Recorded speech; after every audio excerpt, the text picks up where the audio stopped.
नमस्कार, AB star news देख रहे हैं आप और मैं हूं आपके साथ सोहन सिंह। वक्त हो चला है हमारी देवभूमि का, जिसमें बात करेंगे उत्तराखंड की तमाम अहम खबरों की। शुरुआत करेंगे कोरोना से जुड़ी खबर के साथ में। दरअसल दुनिया भर में कोरोना के मामलों में इजाफा देखने को मिल रहा है, लिहाजा केंद्र सरकार एक्टिव नजर आ रही है। केंद्र सरकार ने राज्यों को कोविड गाइडलाइंस के पालन के लिए एडवाइजरी भी जारी कर दी है।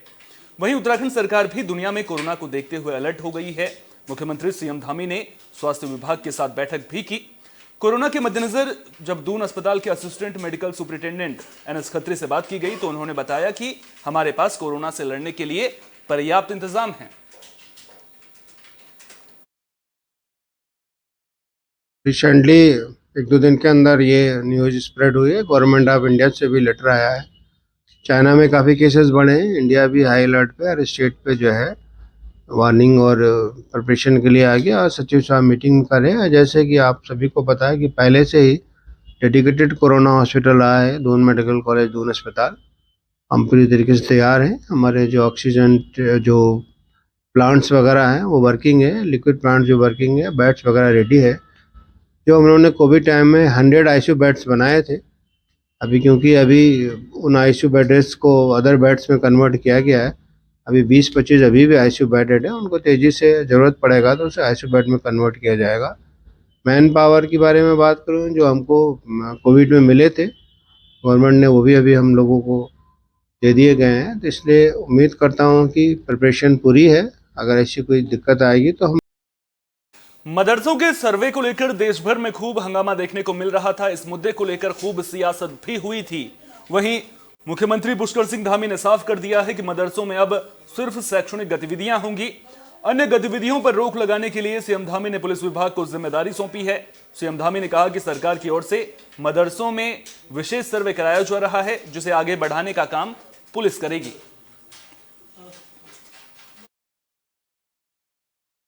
मदरसों का जो वहाँ पर स्कूली शिक्षा की जगह कई अन्य चीजें भी जो होती हैं, उसके लिए हमने कहा था कि हम उसका सर्वे करेंगे, पुलिस विभाग उसको आगे बढ़ाएगा। वह भी कहीं थोड़ा और तेजी से चलाने की जरूरत है। और जो तमाम प्रकार की ऐसी पॉपुलेशन है जो हमारे बहुत सारे क्षेत्रों में आकर बस जा रही है, वो हमारे लिए बहुत चिंता का विषय है कि कैसे हम उस पर रोक लगाएं, कैसे उस पर सख्ती करें कि कोई भी अनवांटेड जो अवांछित तत्व हैं वो उत्तराखंड के अंदर ना आ पाए।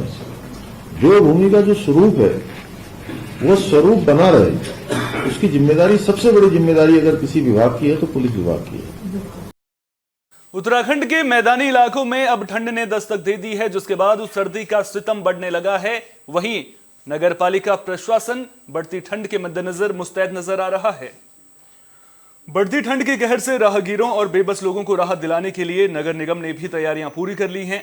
नगर निगम प्रशासन ने बेसहारा लोगों और यात्रियों के लिए लकड़ियों का अलाव जलाने की तैयारी पूरी कर ली है। राहगीरों के रुकने के केंद्र के साथ साथ मेन चौराहों को चिन्हित कर अलाव की व्यवस्था पूरी कर ली गई है। जैसे ही मैदानी इलाकों में शीतलहर कहर बरपाना शुरू करेगी, प्रशासन चिन्हित जगहों पर अलाव जलाने का भी काम करेगा। अलाव की जहां तक स्थिति है, शीतलहर जब पड़ेगी तब जलाएंगे, तैयारी हमारी पूरी है। ऐसे जो है अलाव अभी नहीं जलाएंगे, क्योंकि हर चीज की एक उपयोगिता होती है, उसका दुरुपयोग भी होगा। तो जिस समय भी शीतलहर पड़ेगी हमारे अलाव जल जाएंगे, चिन्हित स्थान हो चुके हैं। तो नगर निगम अपनी सेवाएं जो आवश्यक हैं। बुलेटिन में बात बॉडी की भी कर लेते हैं, जहां श्रीनगर कोतवाली का निरीक्षण किया गया। इस दौरान पुलिस अधिकारियों को उचित दिशा निर्देश दिए गए हैं। तो पौड़ी के एसएसपी शेखर सुयाल ने श्रीनगर कोतवाली का वार्षिक निरीक्षण किया। इस दौरान उन्होंने लंबित मुकदमों को जल्द सुलझाने को कहा, साथ ही हथियारों की सफाई और ड्यूटी से जुड़े कर्तव्यों को अच्छे ढंग से निभाने के निर्देश दिए। वेपन हैंडलिंग के दौरान जवानों ने अच्छा प्रदर्शन किया। निरीक्षण के दौरान एसएसपी ने पुलिस जवानों के लिए बनाए जा रहे नए भवनों का भी जायजा लिया।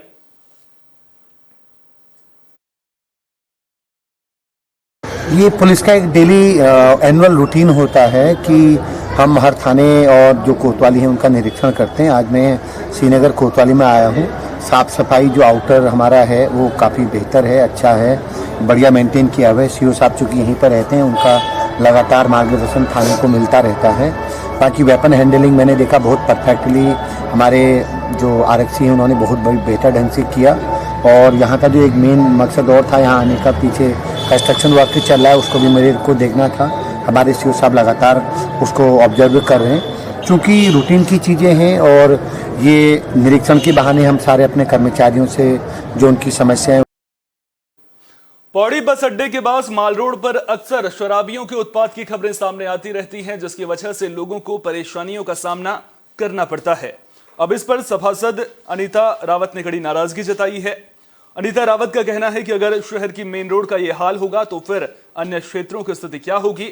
दरअसल सड़क किनारे बने खोखों के पास आए दिन कोई ना कोई शराबी पड़ा रहता है, जिसकी वजह से लोगों को परेशानियों का सामना करना पड़ता है। सभासद ने पालिका, जिला और पुलिस प्रशासन से इन नशेड़ियों पर अंकुश लगाने की मांग की है।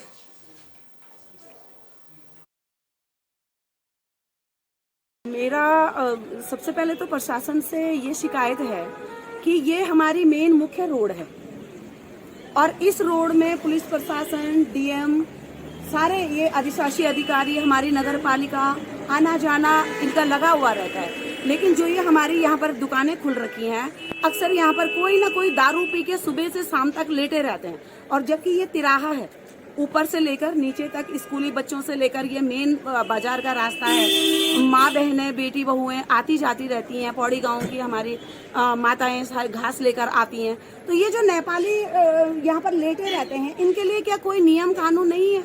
मेरा सबसे पहले तो ये प्रश्न है। अगर ठीक है, शराब पीने के लिए अगर बनी है तो उसके लिए भी तो एक नियम होना चाहिए।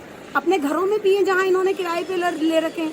और ये अगर ये नगर पालिका ने इनको रोजगार के साधन के लिए ये खोखा दे रखा है, तो क्या नगर पालिका की ये जिम्मेदारी नहीं होती है कि इन खोखों में क्या बिक रहा है? इनमें उनको बार बार हम जगह जगह बार उन पर चालानी कार्रवाई कर रहे हैं और उनको बार हमने चेतावनी दी है कि इस तरह की चीजें ना करें और हमारी चालानी कार्रवाई चल रही है अतिक्रमण पे। तो कई जगह इस तरह खोखे वगैरह लगे पड़े, इसलिए स्पेशल नहीं, जो लोग शराब को शराब पी के उपद्रव कर रहे हैं उनको पुलिस स्वयं उसको देखेगी कि इस तरह के उपद्रव न किया जाए। अच्छा ठीक है, ये फैक्ट मेरे संज्ञान में नहीं था, मैं अभी आप दोनों को बता रहा हूँ, इंस्पेक्टर टीम को, तो इस पे करेंगे कार्रवाई। अगर ऐसा कुछ है तो जरूर इस पे कार्रवाई, क्योंकि सर वो आने जाने का रास्ता है, तो कहीं ना कहीं लोगों को से ही आपने संज्ञान में लाई है बात। उत्तराखंड पुलिस ने देवभूमि को ड्रग्स फ्री बनाने के लिए मुहिम तेज कर दी है। इसी कड़ी में लगातार गिरफ्तारियों का सिलसिला जारी है। इस बीच पौड़ी जिला पुलिस को बड़ी कामयाबी मिली है। पुलिस ने 25 किलो अवैध गांजों के साथ 6 आरोपियों को गिरफ्तार किया है। 2 आरोपियों की गिरफ्तारी धुमाकोट पुलिस ने की है, जिनके कब्जे से 8 किलो गांजा बरामद किया गया है। वहीं थैलीसैंण पुलिस ने 17 किलो गांजे के साथ 4 आरोपियों को गिरफ्तार किया है। गिरफ्तार तस्करों में एक महिला भी शामिल है। सभी 6 आरोपियों के खिलाफ एनडीपीएस एक्ट के तहत मुकदमा दर्ज कर लिया गया है।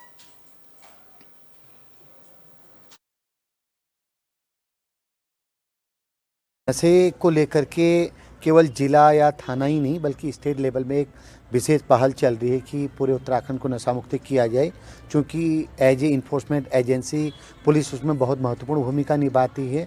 तो पिछले 1.5-2 महीनों में आप देखेंगे कि हर थाना लेवल पे उसमें आगे बढ़ के काम हुआ है। पहले हम थोड़ा क्वांटिटी को ज़्यादा फोकस करते थे, लेकिन अब ये है कि किसी भी क्वांटिटी को हम की तह तक जा करके उनके खिलाफ लीगल कार्रवाई। तो नशे के सौदागरों पर पुलिस ने पहरा कर दिया है और पुलिस लगातार शिकंजा कसती हुई नजर आ रही है। इसी कड़ी में काशीपुर पुलिस को भी बड़ी कामयाबी मिली है।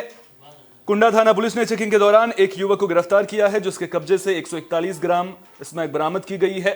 दरअसल पुलिस को मुखबिर से मामले की जानकारी मिली थी।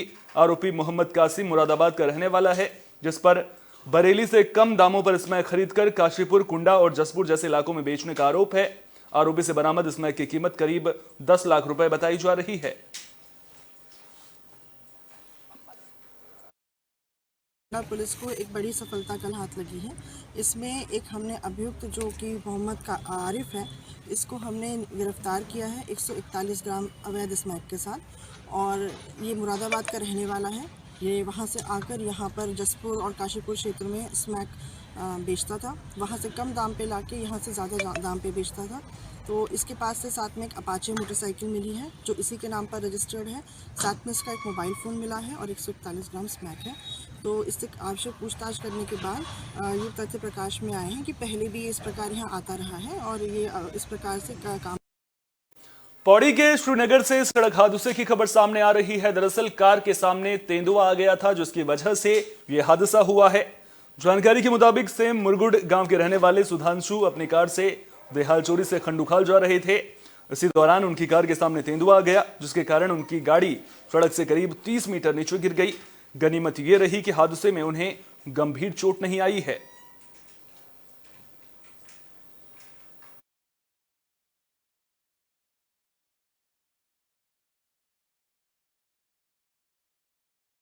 बच्चों में वैज्ञानिक दृष्टिकोण बढ़ सके, लिहाजा इस दिशा में सरकार की ओर से कई तरह के कार्यक्रमों का आयोजन किया जाता है, जिससे बच्चों के भविष्य में वैज्ञानिक दृष्टिकोण को परखा जा सकता है। नरेंद्र नगर के पालिका मैदान में ऐसे ही कार्यक्रम का आयोजन किया गया था। जिला स्तरीय इंस्पायर अवार्ड प्रदर्शनी और प्रोजेक्ट प्रतियोगिता का आयोजन किया गया।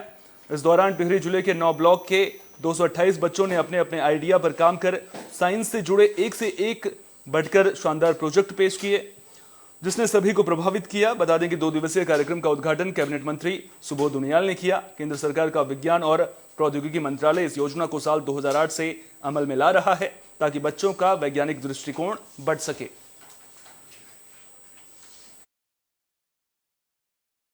बच्चों को यही शुभकामनाएं देना चाहूँगा कि वे अपने कड़ी मेहनत, लगन और लगातार अपनी सोच को डेवलप करते हुए जो उनके आइडियाज़ हैं उन्हें लगातार विकसित करते रहें और आने वाले समय में अपने राज्य स्तर से, राष्ट्रीय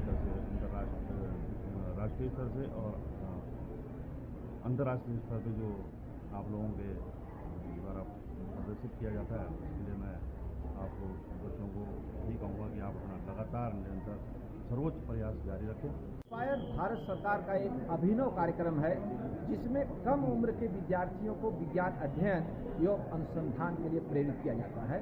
इंस्पायर अवार्ड के अंतर्गत पूरे देश में 10 लाख विद्यार्थियों से उनकी आइडिया मांगी जाती है।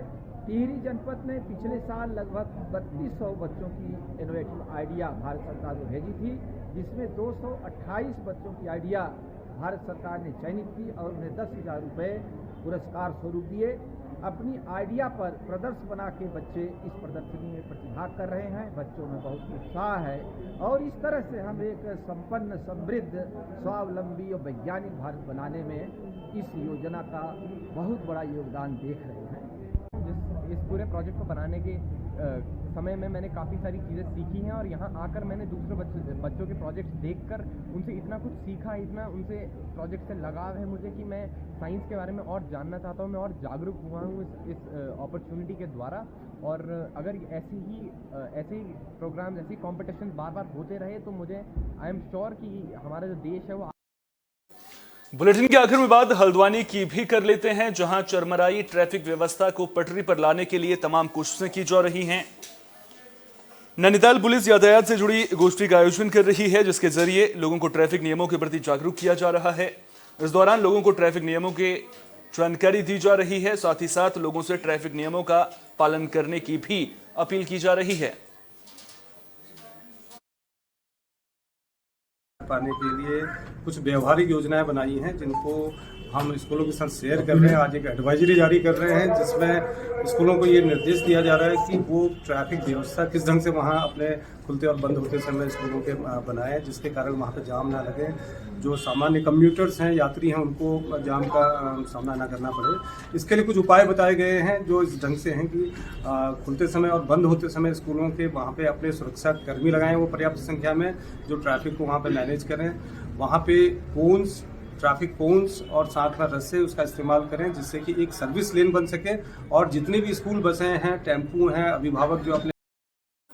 उत्तराखंड की खबरों के खास बुलेटिन हमारी देवभूमि में फिलहाल के लिए इतना ही। देश दुनिया की तमाम अहम खबरों के लिए बने रहिए AB स्टार न्यूज के साथ, क्योंकि यहां पर खबरों का सिलसिला कभी नहीं थमता।